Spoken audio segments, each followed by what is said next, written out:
തുടർച്ചയായി ഇന്നും സൗദിയിൽ മഴ തുടരുകയാണ്. മഴയിൽ വിവിധ പ്രദേശങ്ങൾ വെള്ളത്തിലായി. റോഡുകളിൽ ഗതാഗത തടസ്സമുണ്ടായി. വാഹനങ്ങൾ ഒഴുക്കിൽപ്പെട്ടു. ഇന്ന് തലസ്ഥാന നഗരിയായ റിയാദിൽ ശക്തമായ മഴയാണ് ലഭിച്ചത്. മദീനയിൽ മസ്ജിദ് നബവി ഉൾക്കൊള്ളുന്ന പരിസരത്തും ശക്തമായ മഴയാണ് ലഭിച്ചത്. മദീനയിലെ വിശുദ്ധ പള്ളിയുടെ മുറ്റത്തും പള്ളിയുടെ ചില ഭാഗങ്ങളിലും വെള്ളം കയറിയതായി റിപ്പോർട്ടുണ്ട്. ചരിത്രപ്രസിദ്ധമായ ഇസ്ലാമിക യുദ്ധം നടന്ന ഉഹദ് മല സ്ഥിതി ചെയ്യുന്ന ഭാഗത്ത് വെള്ളം ഒഴുകുന്നത് സോഷ്യൽ മീഡിയയിൽ വൈറലായി. മദീനയുടെ പല ഭാഗങ്ങളിലും ആലിപ്പഴ വർഷവും ശക്തമായ കാറ്റുമുണ്ടായി.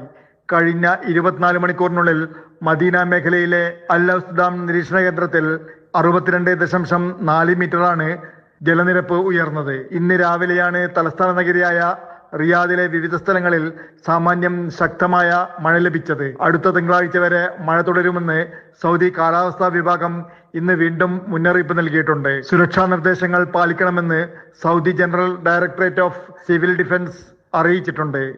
വിവിധ പ്രദേശങ്ങളിലെ വിദ്യാലയങ്ങൾക്ക് അവധി നൽകിയിട്ടുമുണ്ട്.